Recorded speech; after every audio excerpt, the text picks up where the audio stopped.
checks. They really do. Many times I tell them, you shouldn't go with Mr. Jones or Mr. Washington because he's no good. And they appreciated it. Ms. Shaw saw her clients as misguided but ultimately good and herself as their helper and benefactor. The real villains in her eyes were boyfriends like Mr. Jones and Mr. Washington, men who took advantage of women on welfare and of the welfare system itself. She was hardly alone in this opinion. In the same report, another Alabama county director, Nancy Murphy, also accused men of living off their girlfriend's welfare benefits. She explained that these men who see our recipients just won't work. The feds tell us the unemployment rate in my county is 75%. Now, if a man wants to work, there's a job for him. Both social workers eventually admitted that the vast majority, if not all, of the intimate relationships social workers interfered with were those of Black men and women. So what social workers were seeing were these women. They were being preyed on by men. These men were taking advantage of, they were taking advantage of the welfare system, but they were also taking advantage of the women. They knew that the women were getting government assistance. For them, it was an easy lick. Let me go sweet talk her, tell her I love her, and ask her to give me some money. And at some point, even the women got tired of it. They're like, they are tired of dealing with these men who just keep popping up when they get their check and disappearing until their check arrives again. But they didn't know how to get rid of them. And the social workers kept seeing incidents like this, and they wanted to act. They wanted to do something to prevent this from happening. And what happened a little while later, the man in the house rule was implemented. The government had to act, and they should have. They should have stepped in to prevent men from taking advantage of the system and taking advantage of vulnerable women who were getting assistance. They should have. What was happening that made it very important for the government to step in? Black women were constantly being knocked up with children and left to raise them alone. The government was constantly footing the bill when it came to taking care of children that Black men were abandoning. The government became the main provider for Black women and children, and the men who were knocking these women up and abandoning them were just walking away from their responsibilities like it was nothing. That's what was happening. The man in the house rule attempted to correct an ever-growing problem of men playing house and running away from their responsibility to provide for that household. One of the main goals of the man in the house / substitute father clause was to discourage illicit sex relationships and to prevent illegitimate children that the government would have to take care of from the beginning from being created. So they were trying to prevent this from happening. They did this by treating informal married couples, aka men and women who were shacking up. They treated them like ordinary married couples who are ineligible for AFDC aid because the husband was the one who was expected to take care of his household, not the government. So what they did with the man in the house clause, all they did was treated men who were playing house with the women. They treated the men like their husbands. And so they said, you know what? You're going to be shacking up with this woman, taking advantage of her, using her government check. Then we now pronounce you her husband. And now, as a husband, you need to take on the traditional role as a husband and provide for her. So you, as a married couple, no longer qualify for assistance. That's what the man in the house rule did. It tried to prevent the government from being burdened to take care of children that men were abandoning at extremely high rates. They tried to place the responsibility on the men as they should have. The man in the house / stepfather clause was the government holding grown, able-bodied men accountable for taking care of the women and children they were shacking up with. The The stepfather clause was men holding other men accountable to be men and provide. Men should hold men accountable. That is what the government was doing. The rule, the stepfather clause, it literally lasted 4 years. 4 years. But mind you, for 101 years and 100 days, the men were knocking up Black women and running off. So they had a 4-year break from doing that. The man in the house rule didn't destroy anything. It was already destroyed, and the government tried to step in to reverse some of the damage that was being done. It literally lasted 4 years. However, and it was a Black woman who fought it because she wanted her man in the house, but she didn't want him to be forced to provide anything for her family but his presence and his penis. So she fought to have a man in the house, but she also fought so that he wouldn't have the responsibility to provide anything for her. What Miss Smith wanted was to keep her man in the house who wasn't providing anything for her. Miss Smith wanted to be able to cook meals for her man that were paid for by the government and allow her man to rest in his femininity while telling him that he was a king.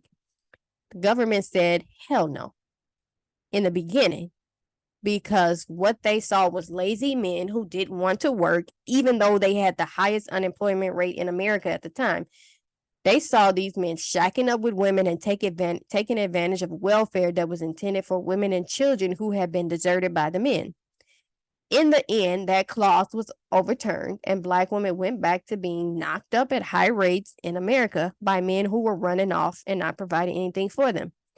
This is the part of the story they won't dare tell, because that would force them to look internally and examine why they are the only men who have a horrible history of abandoning their women and children since 1863. Okay, what the man in the house / stepfather clause did. They simply they denied payments to children of a mother who cohabited in or outside her home with a able-bodied man, a substitute father, being considered a non-absent parent within the federal statute. The regulation applies regardless of whether the man is the children's father, is obligated to contribute to their support, or in fact does so. So the man in the house rule, let me re-say this. Let me repeat this. The substitute father clause, or the stepfather clause, or the man in the house, whatever you want to call it, that rule literally lasted 4 years. After 101 years and 100 days of the men knocking up women and abandoning them to fend for themselves. But then it was implemented because the social workers were seeing how the men were taking advantage of the women who were on welfare, taking advantage of the system, not wanting to work, and popping up, asking a woman for some of her welfare check when she got paid. The social workers saw how the women were being taken advantage of, and so the government wanted to step in. They saw that these men are taking advantage of something we're doing. We don't have to do, by the way, something that we're doing to help the women they've abandoned. And so the stepfather clause was meant to curb that behavior. It was meant to force women to stop letting men come and mooch off of the assistance they were getting from the government. It was to force men, if you're not living here, you're not going to live with, if you're not providing for her, you're not going to live here. Help her spend up her welfare check, knock her up with more children you aren't going to take care of, and think it's okay. We're not going to allow that. So the stepfather clause tried to correct a problem that had been happening for 101 years and 100 days. And that problem was men abandoning their responsibility. Okay, so what we've heard, Black women couldn't get welfare if a man was in the house. The man in the house rule incentivized single mother homes. Black women were offered money to kick the men out the home. You couldn't get welfare if you were married. So first one, Black women couldn't get welfare if a man was in the house. That's partially true. Black women didn't qualify for welfare if a man was living in her home mooching off of her government assistant. He was pronounced her husband if he was living in her home. And so the government placed the responsibility on his shoulders to provide for that home, as he should. So that's partially true. Number two, the man in the house rule incentivized single mother homes. Actually, the man in the house rule tried to prevent more single mother homes from happening. The man in the house rule tried to prevent more children from being born that the government was going to have to take care of.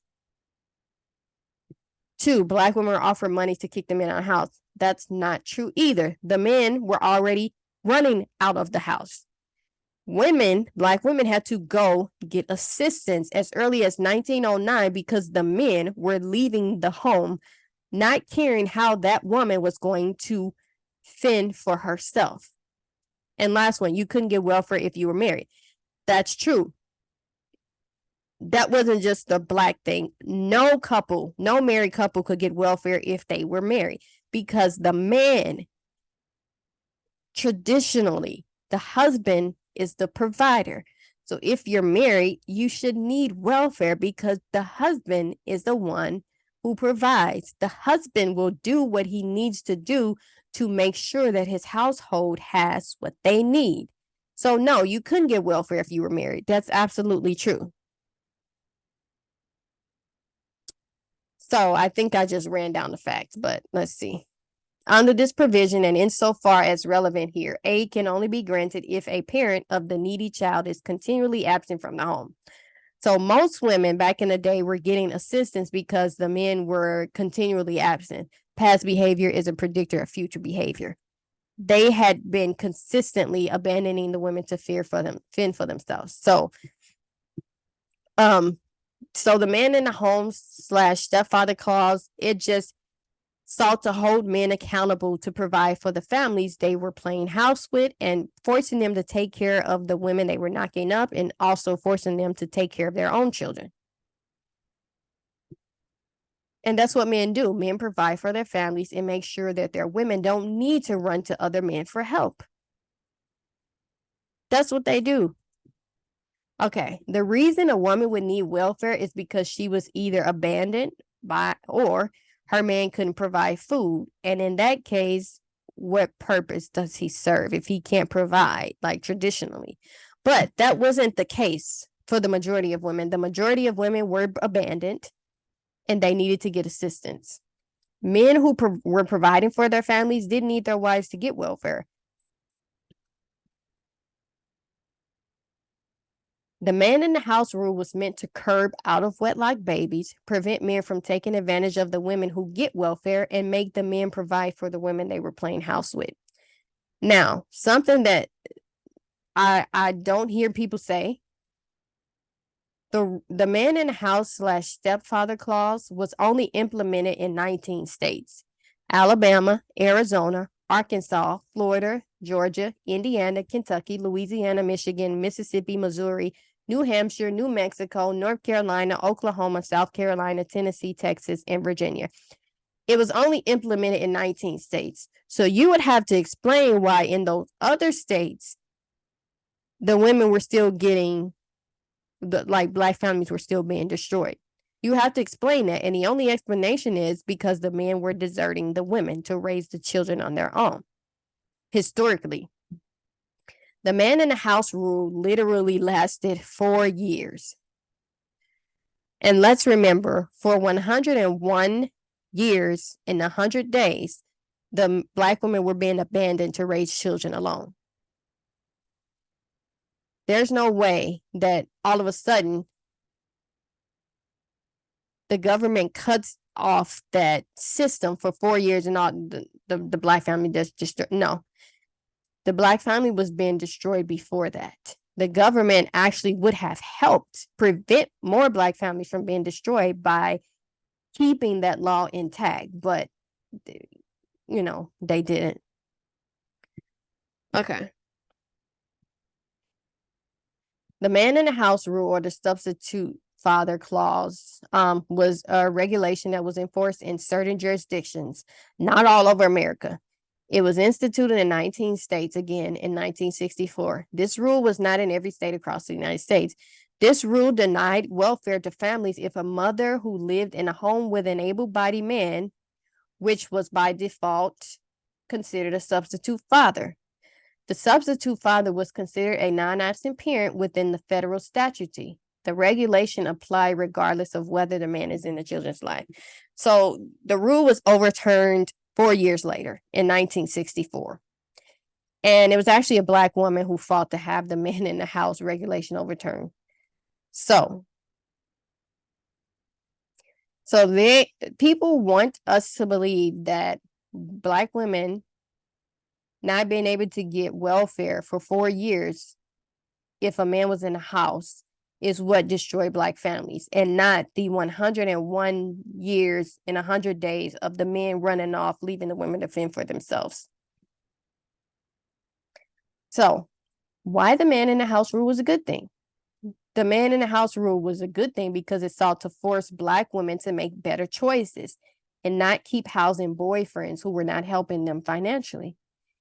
It was a good thing because it forced men who wanted to play house to be responsible or leave the women alone. It was a good thing because it discouraged more out of wedlock children that the government would have to take care of. And it was a good thing if it had stayed in effect, there'd be less children without fathers and more women being responsible for their reproductive health. So that's why it was a good thing. And it should, yeah. Who foolishly fought to have the man in the house rule overturned, and why? A Black woman did, of course. Why don't they give the Black woman credit? She fought for the man's right to stay in the home without having to provide anything. I never hear them praising Mrs. Smith for fighting for her man's right to not provide anything because she wanted a man in the home that bad. So the Black woman who got the man in the house rule repealed was Miss Sylvester Smith. Miss Smith was once widowed, once deserted, and she was 34 years old and she had 4 children. So she was married once. I guess her husband died, and then she was married again and her husband abandoned her. Then she started seeing a married woman's husband. She had 4 children and she was 34. So why did Miss Smith fight against the man in the house rule? So Miss Smith, so let's just read a little bit. A was terminated to the Smith family on the basis of ineligibility pursuant to a so-called substitute father regulation. A caseworker had discovered that Mr. Williams visited Miss Smith on weekends and had sexual relationships with her, i.e., he was possibly going to knock her up and abandon her with a child. Mr. Williams was not the father of any of the Smith children. He lived with and supported his wife and 9 children. Whew.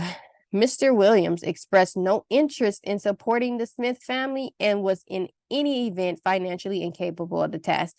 So he didn't even want to support Miss Smith, and she still wanted him to be able to be up in her house. So the person who fought to overturn the man in the house rule did so based on her poor choice, so that she can keep a man who did nothing for her.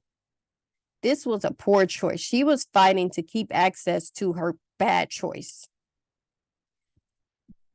So within 2.5 years of its enactment, this regulation eliminated 16,000 children from Alabama's AFDC rolls, a reduction of 22%. So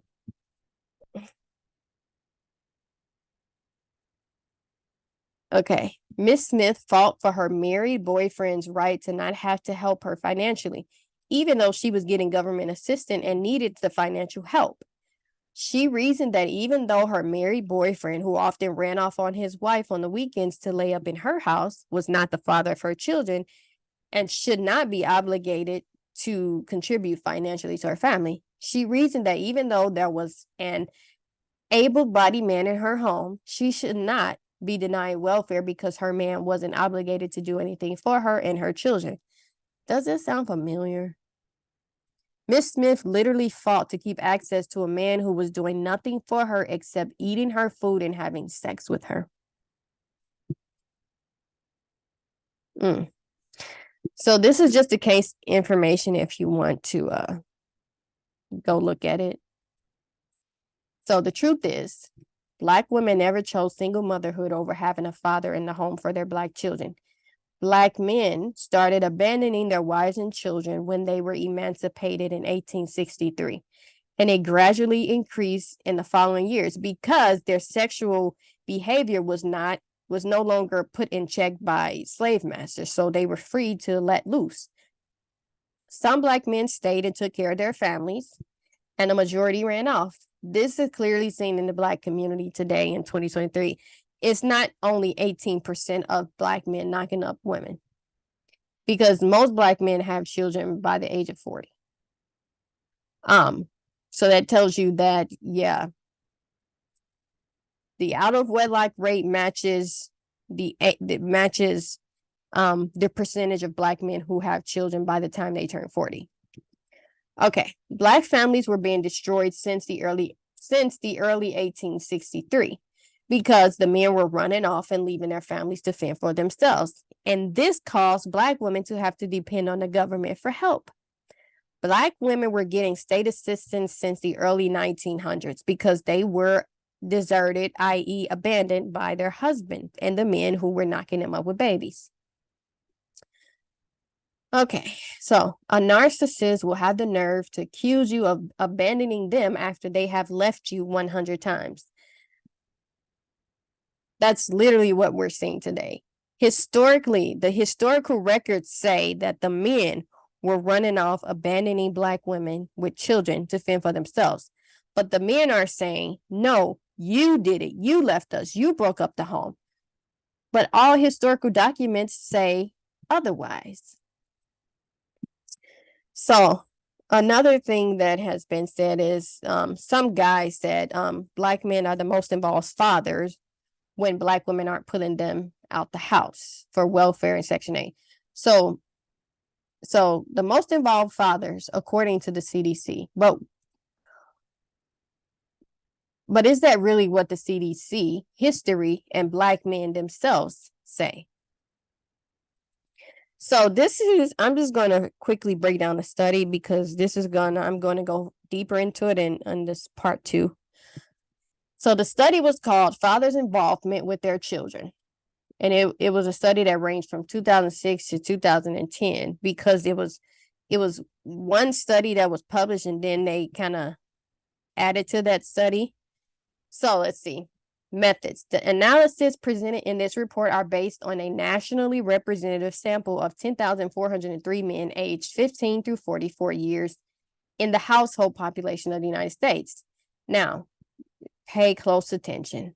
The father involvement measures are based on 2,200 fathers of children under the age of 5. So the amount of fathers with children under the age of 5 who live in a home was 1,790. And 410 who live apart from their children. So, okay, and 3,166 fathers of children aged 5 through 18. 2,091 of them who live with their children and 1,075 who live apart from their children. So they based it on, so there was 1,790 fathers with children under the age of 5 who lived with their kids. And then there was 410 fathers with children under the age of 5 who didn't live with their children. And then there was 2,090 fathers with children aged 5 through 18 who lived with their children, and 1,075 fathers with children ages 5 through 18 who didn't live with their children. So, father involvement based on an extremely sample size of men. So 2,200 fathers of children under the age of 5. 1,790 men who live with their children. Divide that by 3 races of men, because the study was like white, Hispanic, and Black. So you get 733 Black men. 410 men who don't live with their children under the age of 5. Divide that by 3 races of men. You get 136 Black men. 3,166 fathers of children over the age of 5 through 18 years of age. 2,000, and out of that, it was 2,091 men who live with their children. So divide that by 3 races of men, you get 697 Black men. And then 1,075 men with children from ages 5 through 18 who don't live with their children. And divide that by 3 races of men, you get 358 Black men. The total sample size of Black fathers involved in the CDC study that lived in and outside the home was 1,924 Black fathers in total. There were 19.91 million Black men in the United States in 2020. Literally. So let me read that again. The total sample size of Black fathers involved in the CDC study that lived in and outside the home was 1,924 Black fathers in total. There were 19.91 million Black men in the United States in 2020. Does it make sense to take 1,924 Black fathers who did a self-reported study, by the way, on fatherhood, and use that self-reported study and apply it to all Black men to say that Black men are the most involved fathers out of all other races of men? And by the way, that study was based on a 4-week involvement. So it was self-reported. It was based on 1,924 Black men, and it was over a period of 4 weeks. Okay, and this is how they measured father involvement. Father involvement was measured by activities done in the last 4 weeks, literally 4 weeks. And people use 4 weeks to say that the men who have historically abandoned their children are the most involved. So for children under the age of 5, the activities to show father involvement were literally eating meals with or feeding their kid, bathing, diapering, dressing, or helping with these things, playing with, reading to. And then for ages 5 through 18, the activities were talking with kid about their day, eating meals with, helping with the homework or making sure homework is done, and taking kids to or from activities. They literally base father involvement on 4 things from each age group. So if you have children under the age of 5, father involvement was measured by 4 things. If you have children ages 5 through 18, father involvement was measured by 4 things. This is like the barest minimum, most problematic study, because you can't prove any of this. You can't prove that they did any of this. It's basically their word. You have to take their word for it. But historically, the data and the historical records say that since 1863, they have been abandoning their women and children to fend for themselves.